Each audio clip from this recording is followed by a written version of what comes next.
Née en Belgique, elle a été ministre de la Culture en France. Diplômée de sciences et d'urbanisme, elle est éditrice. Mère de 4 enfants, dont le dernier, Antoine, enfant surdoué, s'est suicidé en 2012, elle a fondé une école alternative, l'école Domaine du Possible. Mariée à un ingénieur agronome, elle dirige aujourd'hui avec lui la maison Actes Sud. Françoise Nyssen nous accueille dans sa bibliothèque et recommande 3 livres, dont 2 de sa maison.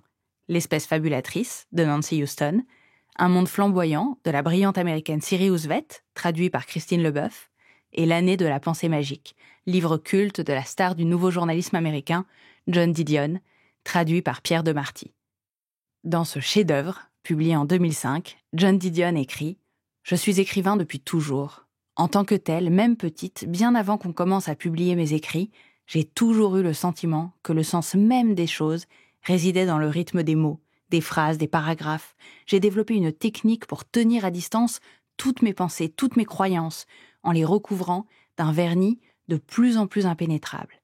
Ma façon d'écrire, c'est ce que je suis ou suis devenue. » Vous écoutez le Book Club, un podcast de Louis Média qui vous aide à renouveler votre bibliothèque. C'est Elisabeth Philippe qui s'est glissée dans celle de Françoise Nyssen.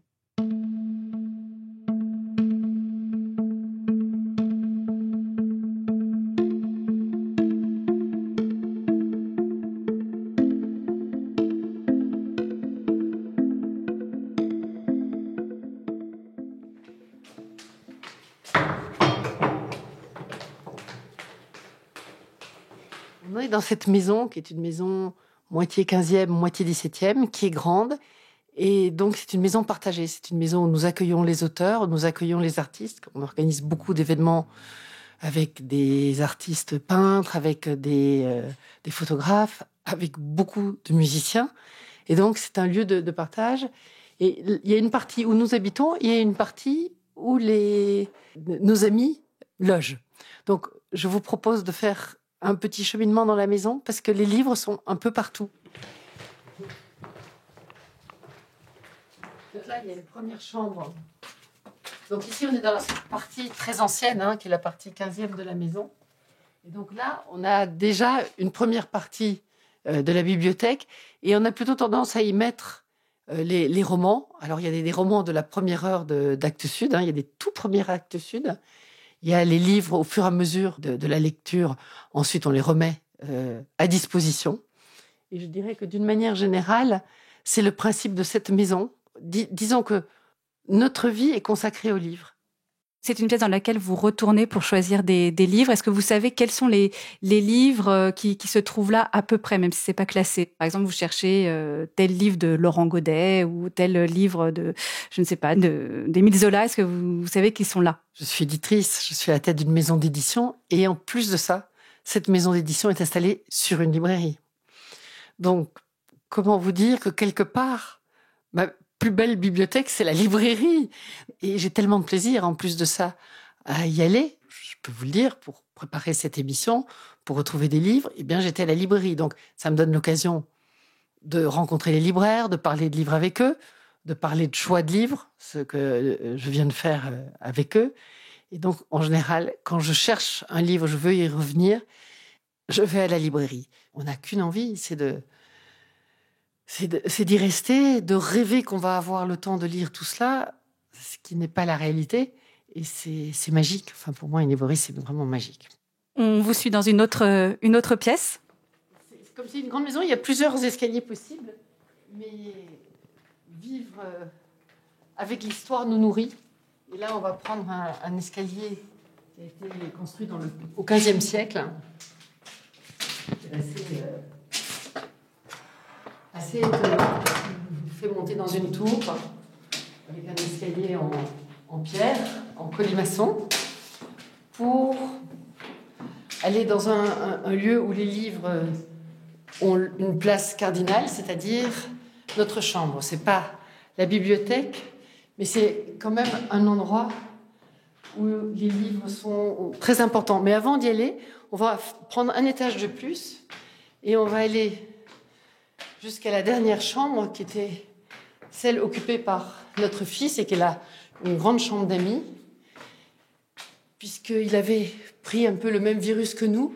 Et donc, il avait constitué sa propre bibliothèque, qui est toujours là,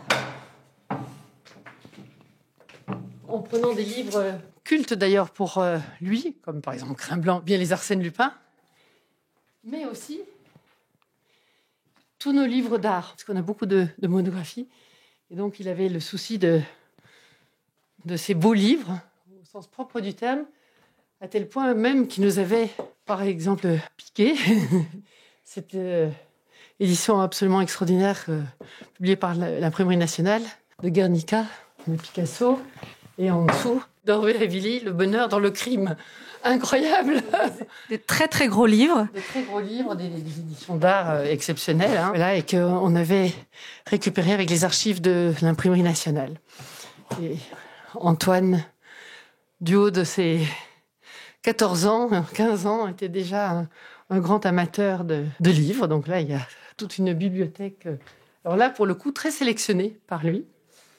On voit que c'est trié par genre. Beaucoup de livres sur la photographie. Oui, beaucoup de livres, les photos poches, les petits livres qu'on avait fait avec Mota, qui étaient des livres sur les jardins, sur les bibliothèques, enfin, qui étaient des livres thématiques.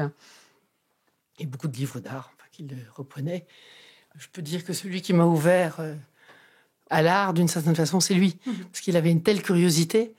C'est lui le premier qui m'a parlé de Marina Abramović, que j'ai retrouvé ensuite dans ce merveilleux roman de Claudie Gallet que nous avons publié il y a, je crois, 3 ans ou 2 ans. Mais c'est lui qui m'en avait parlé. Il connaissait l'art. Il était dans une grande curiosité par rapport à ça.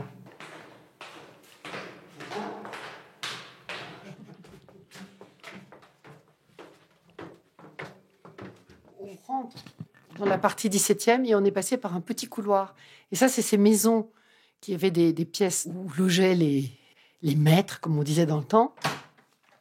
En fait, pour tout dire, on est dans une partie de cette maison qui est donc assez majestueuse, hein, puisque c'est ces fameuses pièces 17e avec des hauts plafonds, des moulures. Mais on peut noter qu'au mur, à gauche et à droite, ce sont des tableaux qui représentent Nancy Houston. Nancy Houston, qui est donc une autrice franco-canadienne, publiée chez Actes Sud, et c'est l'un de vos choix de lecture dont on va parler un peu plus tard. Voilà. Cette bibliothèque donne sur cette grande pièce de lecture ou sur une chambre qui est... Alors, c'est terrible, je ne sais pas si je peux le dire, mais c'est la chambre que nous dénommons la chambre Godet. Parce que quand Laurent est venu ici pour la première fois, il a souhaité... on l'a mis là et il a apprécié cette chambre. Et donc, voilà, c'est sa chambre. Et depuis, quand Nancy vient... Après avoir d'abord préféré une chambre... Nancy, c'est Nancy Houston et Laurent Godet, un auteur Actes Sud. Et quand Nancy Houston vient, au début, elle prenait une chambre tout en haut. Et elle aimait ce petit perchoir. Et puis finalement, parce qu'il y a le piano là, parce qu'il y a les tableaux de Guy Auberson sans doute au mur, et que c'est un espace vraiment de respiration, eh bien, elle utilise aussi cette chambre-là. Un jour, on en a eu marre de ne pas avoir de bibliothèque. Même si la maison est grande, il n'y avait pas de bibliothèque. Donc, on a décidé de construire une bibliothèque. Donc, on a demandé à un menuisier de nous installer ces nombreuses étagères. Et évidemment, quand on a eu les étagères vides, avec toujours les bonnes résolutions qu'on ne tient pas, je me suis dit, je vais organiser la bibliothèque, on va la classer et tout. Et je me suis rendu compte que cela demandait un temps que je n'avais pas envie d'y consacrer, puisque ce sera pour plus tard. Et ce sera un grand bonheur. Et puis, ça m'a permis aussi de me rendre compte que pour nous, de vivre dans les livres, c'est quelque chose de très vivant. On vit avec les auteurs, on accompagne des livres. C'était très intéressant de voir aussi toute l'élaboration du livre de l'intérieur. Donc, eh bien, nous n'avons pas consacré le temps peut-être pour faire un classement. Et petit à petit, elle s'est remplie, un peu comme en bas, des livres que nous avons lus ou des livres que nous ramenions à la maison, des livres que nous achetions. Chaque fois qu'on va quelque part dans une librairie, on a tendance à acheter des livres. Et aussi, puisqu'on a une grande activité autour de l'art contemporain, c'est un endroit qui est consacré à beaucoup de livres d'art. Donc, pour l'instant, il y a une majorité de livres d'art ici. Et donc, c'est un endroit de consultation où on peut aller se perdre et regarder les ouvrages qui y sont. Et puis, il y a aussi un petit peu de musique. Je me demande même si on ne va pas retrouver quelque part mes 33 tours. Enfin, il y a un peu de tout dans cette librairie, mais c'est un lieu de vie. Et c'est un lieu où les gens peuvent venir, prendre, s'installer. Évidemment, toujours des fauteuils. Il y a aussi un piano, parce que comme on reçoit beaucoup de musiciens, voilà, c'est un lieu cohérent, mais qui n'est pas une bibliothèque extrêmement rangée, c'est le moins qu'on puisse dire. Le drame que nous avons, si on peut dire, c'est qu'on aime, je reviens, on aime bien partager nos livres. Donc, en général, quand on vient ici, eh bien, on trouve le livre et puis on le donne à la personne à qui on voulait le montrer. C'est vraiment une bibliothèque qui vit parce qu'elle se constitue, elle se vide, elle se remplit en permanence. Si j'ai envie de retrouver un livre très précis, je vais aller à la librairie, c'est évident. Et c'est ce que vous avez fait pour les livres dont on va parler, notamment celui de Nancy Houston. Et de Sirius Vett. Et de Sirius Vett. Mais je vous propose qu'on redescende justement parler de ces livres. Je voudrais simplement rappeler quels sont les 3 livres que vous avez choisis. Le premier, c'est L'espèce fabulatrice de Nancy Houston. Puis vous avez choisi Un monde flamboyant de Sirius Vett. Et enfin, L'année de la pensée magique de John Didion. 3 livres de femmes, 3 livres d'auteurs nord-américaines et 2 livres qui ont été publiés par Actes Sud.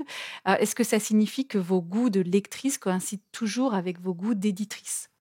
Alors, non, bien sûr que non, mais c'est évident que pour autant, enfin, il ne se limite pas, on va dire, à Actes Sud, ne fût-ce que parce que j'ai beaucoup lu avant d'être à Actes Sud. Et j'ai toujours un grand appétit à aller découvrir ce que les autres font, et souvent, malheureusement, pas assez de temps. Et ça, c'est une chose que je regrette. C'est pour ça, souvent, en vacances, je m'attache à aller lire ce qui est publié par ailleurs, ou reprendre des classiques. Je me souviens d'un été où je me suis plongée dans Romain Gary. Mais il se fait qu'évidemment, quand on a une sensibilité, en tous les cas, il y a quelque chose qui rassemble, parce qu'Actes Sud, c'est une équipe d'éditeurs, avec, pour toute la partie texte, le travail absolument incroyable du directeur éditorial, qui est Bertrand Pi, qui est objectivement le successeur de mon père, on va dire. C'est une évidence. Il travaille d'ailleurs, et c'est très intéressant par rapport aux autres maisons d'édition, pas avec un comité de lecture. Il travaille avec chaque éditeur. Et ce qui est demandé finalement à chaque éditeur, c'est de porter avec enthousiasme le livre qui va être publié. Il y a suffisamment de livres qui paraissent, il y a suffisamment de maisons d'édition, et même de plus en plus, il y a beaucoup de formidables jeunes et petits éditeurs qui émergent et qui sont vraiment des lieux de foisonnement de création. Donc, on n'a pas besoin d'être exhaustif. Il faut vraiment publier des livres dont on se dit qu'ils sont nécessaires, qu'on a envie de les faire lire, qu'on veut les défendre, et pas parce que ça se vendrait bien, par exemple, ou parce que c'est dans l'air du temps. Et ça, mon père disait toujours, être dans le vent, vocation de feuille morte. Et on le voit, puisqu'on a vu ces grandes toiles, ces portraits de Nancy Houston qui sont dans l'un des salons de la maison. C'est une autrice qui tient une place certainement particulière dans la maison Actes Sud, mais aussi pour vous, Françoise Nyssen, particulièrement. Elle a publié beaucoup de ses, pas toute son œuvre, je crois, mais beaucoup de ses livres chez Actes Sud, notamment Professeur de désespoir ou encore Reflet dans un œil d'homme. Je crois qu'il y en a un qui paraît à la rentrée aussi. Mais vous avez choisi cet essai paru en 2008, je crois, L'espèce fabulatrice. Alors pourquoi ce choix ? Parce que je pense qu'il est fondateur et il est révélateur. Elle aborde cette question de l'importance du roman. Donc je conseille à tous même d'aller directement au dernier chapitre, qui est un chapitre qui dit l'importance du roman. Et elle déploie ça avec toujours une prose un peu à la nord-américaine, toujours très simple, très, très limpide, qui parfois la fait regarder par certains intellectuels sombres parisiens, comme s'il y avait peut-être pas d'assez d'approfondissement, mais au contraire, elle est fondamentale. Et ce livre a dit combien le roman, plus particulièrement, mais la culture d'une manière générale, est importante pour nous, et comment la pratique de la culture est importante, parce qu'elle dit, c'est très simple, en fait, nous sommes culture, nous naissons, nous sommes fiction, on nous donne un nom, on est l'histoire qu'on nous raconte, et on se développe avec cette fiction-là. Et donc, on ne peut vivre qu'avec les fictions, sa propre fiction, la fiction des autres. Et donc, si on ne peut pas, à travers, je reviens à cette idée que la culture permet d'exprimer tout cela et de partager, puisque je pense que plus que jamais, il faudrait qu'on re-regarde ce que ça veut dire le lien dans une société qui a montré qu'on ne peut pas se rattacher au ciel pour s'en sortir. Ça paraît une évidence depuis longtemps, mais bon, il y a encore de grands territoires au monde qui ne le pensent pas. Et on ne peut pas se rattacher au matériel puisqu'il creuse notre propre tombe. On a oublié que la plus grande des richesses, c'est ce que nous détruisons à longueur de journée, c'est la terre.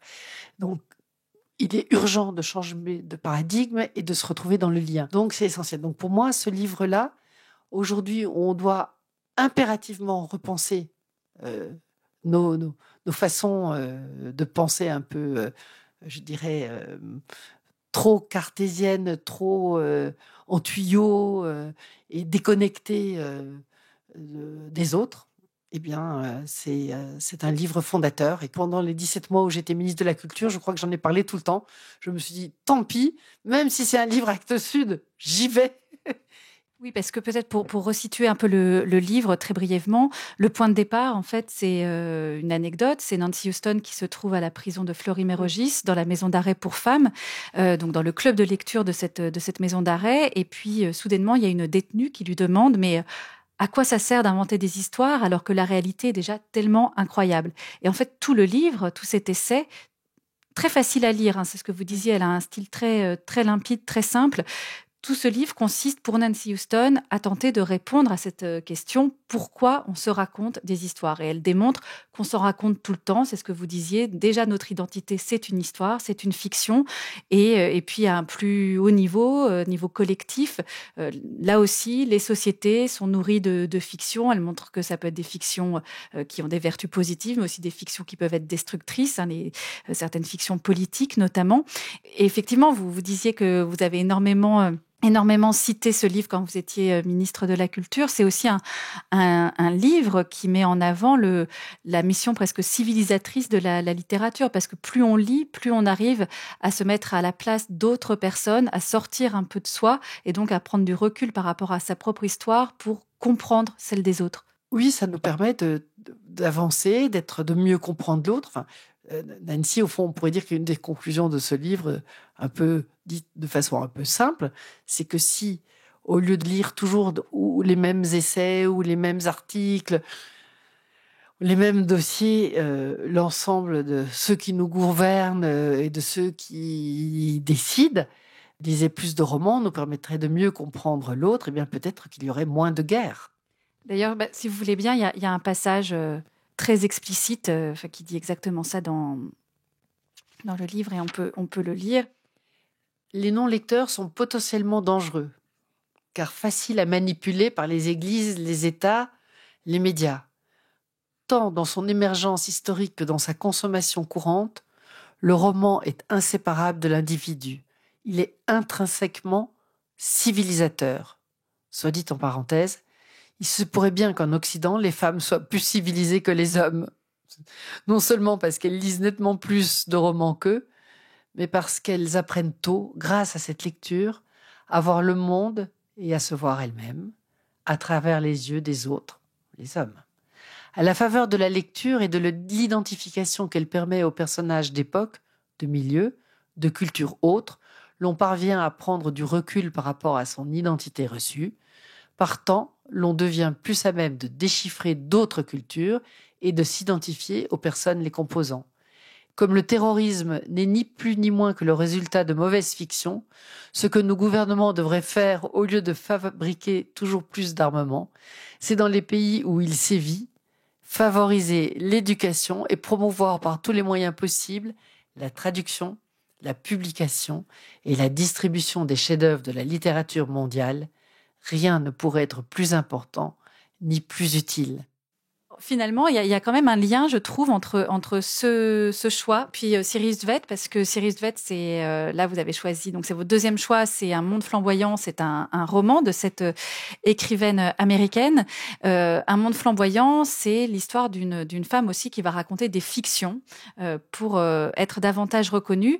Je présente en quelques mots Cyrus Veit. C'est une écrivaine américaine qui se passionne pour la psychanalyse, la neurobiologie, la création artistique, les rapports hommes-femmes, et à accessoirement, elle est aussi l'épouse de l'écrivain Paul Auster. Alors, je le précise parce que généralement, je n'aime pas présenter une femme par son mari. Mais là, ici, l'anecdote peut avoir un rapport avec le thème du livre, donc Un monde flamboyant, puisqu'il s'agit d'une artiste qui s'appelle Harriet Burden, dite Harry, qui a longtemps été mariée avec un très grand galeriste, Félix. Et quand elle avait du succès, pour les critiques, son succès, elle ne le devait qu'à son mari. Et puis, elle a été complètement oubliée de la scène artistique. Elle a disparu, elle a arrêté de créer.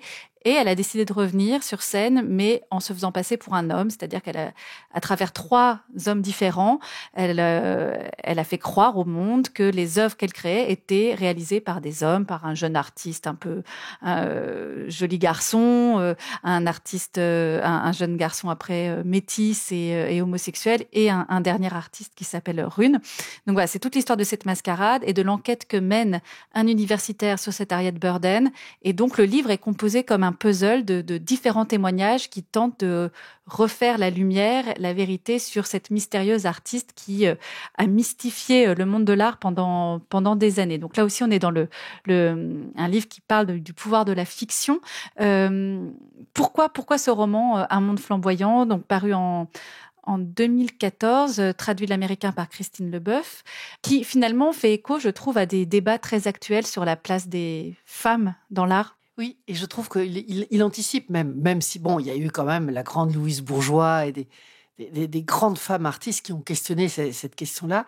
Mais c'est vrai que maintenant, c'est vraiment une question qui n'est plus, qu'on ne peut plus éviter. Et heureusement, parce qu'elle est vraiment importante. Et c'est vrai que même le parcours d'autrice, j'aime bien que vous utilisiez ce mot qui vient du 18e et qui est vraiment un beau mot. C'était le mot qu'on utilisait à l'époque.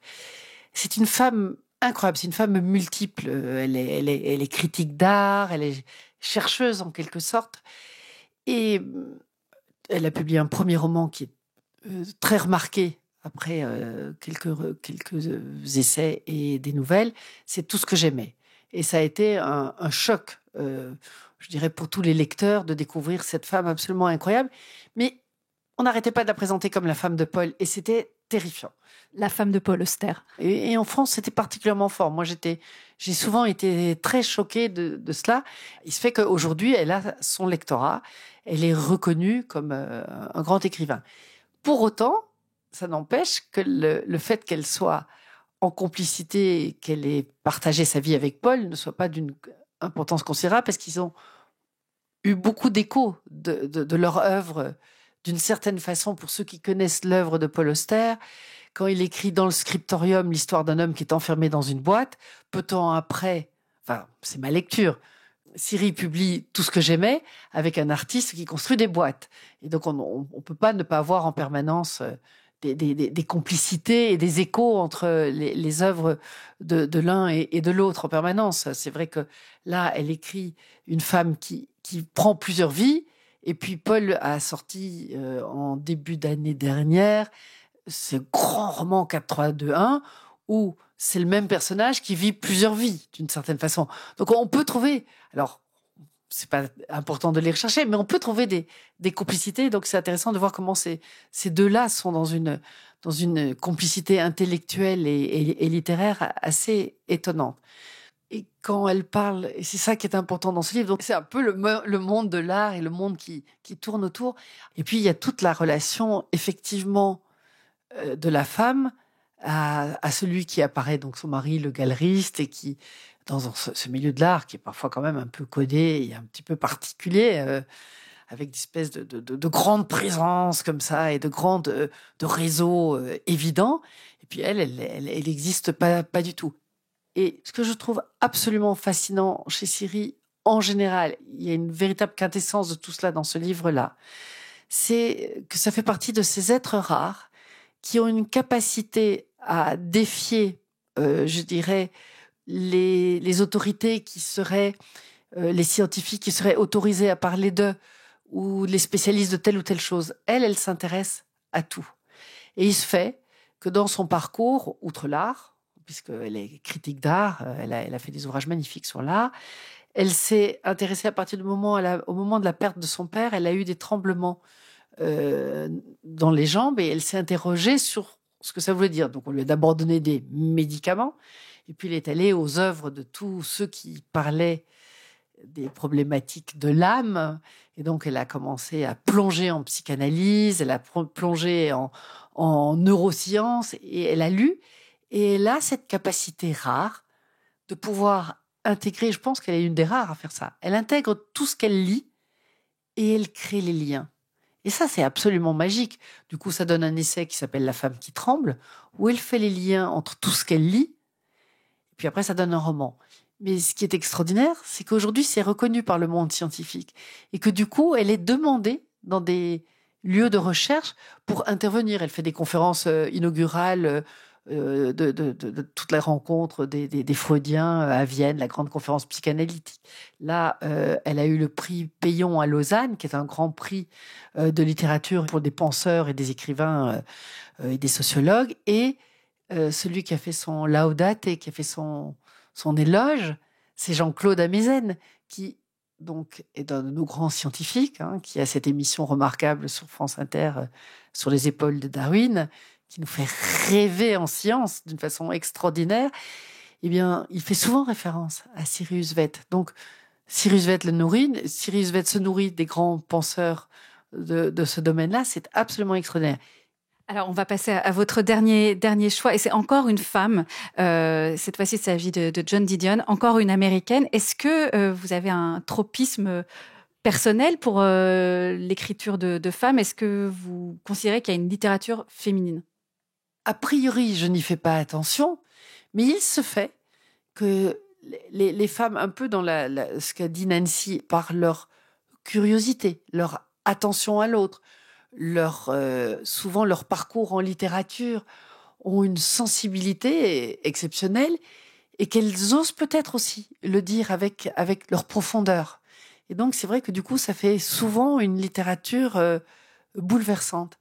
Et dans le cas de Joan Didion, qui est un écrivain culte que je ne connaissais pas à l'époque, il se fait, et bon, puisqu'on en a parlé, on peut le parler, donc quand j'étais dans comment renaître après, continuer, se redresser après la perte d'un fils. Antoine, c'est notre fils qui a décidé d'arrêter de vivre à 18 ans parce que c'était trop de souffrance d'être comme il était. Comment retourner en littérature, c'est pas facile parce que lire demande une attention. On ne peut pas lire tout de suite. Et donc, une de nos éditrices, Myriam Anderson, a dit « Tu devrais lire Joan Didion, L'année de la pensée magique ». Et L'année de la pensée magique est un livre que Joan Didion a décidé d'écrire après la perte, cette année-là, de son mari et ensuite de sa fille. Donc, c'est un livre qui aide à traverser le deuil, qui aide à prendre conscience du deuil. Parce que c'est une des choses on espère toujours que c'est pas tout à fait vrai, qu'il va se passer quelque chose, que l'autre va revenir, qu'il est là. Il est là. On développe une spiritualité de l'absent qui est objective, puisque il n'est plus devant nos yeux, mais il nous a tellement nourris, celui qui n'est plus là, qu'il nous habite et qu'il est avec nous. Donc, pour moi, Antoine est présent, et pour Joan Didion, son mari était présent. Mais c'est bien cela, c'est la pensée magique. Est-ce que tout d'un coup, en ouvrant une porte, il ne va pas être derrière cette porte-là? Et ce livre est d'une humanité, d'une proximité. Ce que je voudrais dire pour ceux qui iraient à ce livre, c'est vraiment un livre qui vous prend par la main et qui est là et qui n'est pas sinistre. C'est un livre que je recommande à toute personne qui peut être confronté à la perte d'un être cher parce qu'il aide. Moi, il m'a réparé, il m'a aidé à affronter. Joan Didion donc parle de la mort de son mari John Gregory Dunne, qui était écrivain comme elle, avec qui elle travaillait. Ils ont signé énormément de scénarios ensemble. Et elle a cette particularité, Joan Didion, parce qu'elle vient aussi de la non-fiction. C'est une des meilleures chroniqueuses de l'Amérique des années 60-70 et romancière, d'avoir une écriture très sèche. Elle s'ausculte vraiment avec une précision clinique, très objective. Mais effectivement, c'est pas du tout un livre sinistre, c'est plutôt un manuel de survie.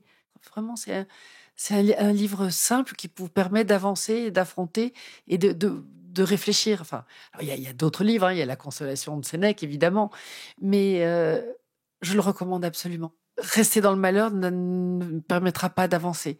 Il faut essayer de vivre avec, ne pas l'ignorer et le vivre avec cette légèreté qui nous permettra encore, comme dit Jérôme Ferrari, quoi qu'il arrive, de nous émerveiller de la vue d'un lac et d'une montagne.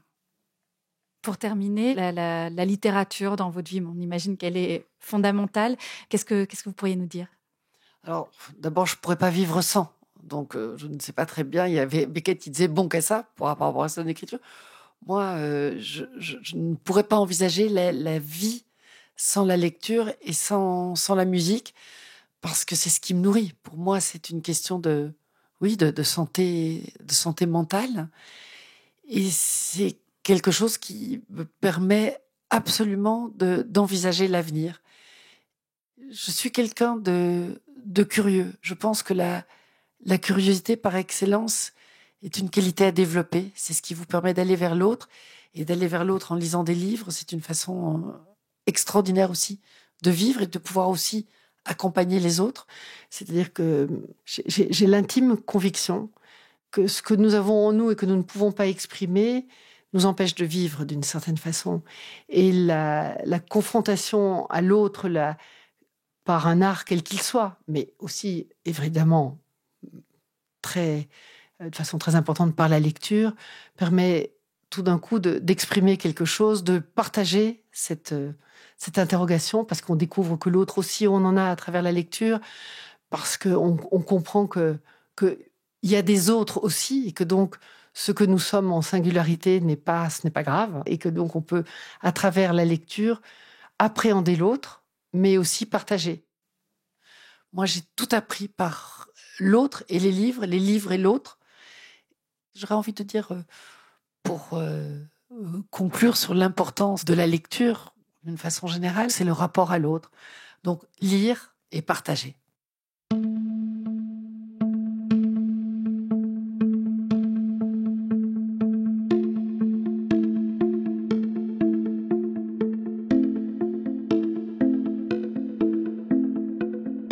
Vous venez d'écouter le Book Club avec Françoise Nyssen.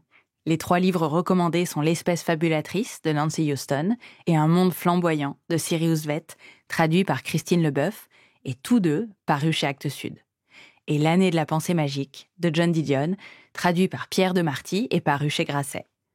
Vous pouvez retrouver l'ouvrage de Françoise Nyssen, Plaisir et nécessité, dans lequel elle raconte son expérience en politique, chez Stock. L'entretien a été mené par Elisabeth Philippe, Pauline Thompson a composé la musique, Maud Ventura était à l'édition et à la coordination, Maëlle Diallo a effectué le montage et Jean-Baptiste Aubonnet a fait le mix. Le Book Club est un podcast de Louis Média que vous pouvez retrouver sur notre site louismedia.com et sur toutes les plateformes d'écoute. Surtout, vous pouvez nous laisser des commentaires, partager le podcast et en parler autour de vous. Et le Book Club, c'est aussi un club de lecture pour discuter en personne des livres évoqués dans le podcast. Ça a lieu un mardi sur 2 et les places sont limitées. Pour vous inscrire, rendez-vous sur louismedia.com.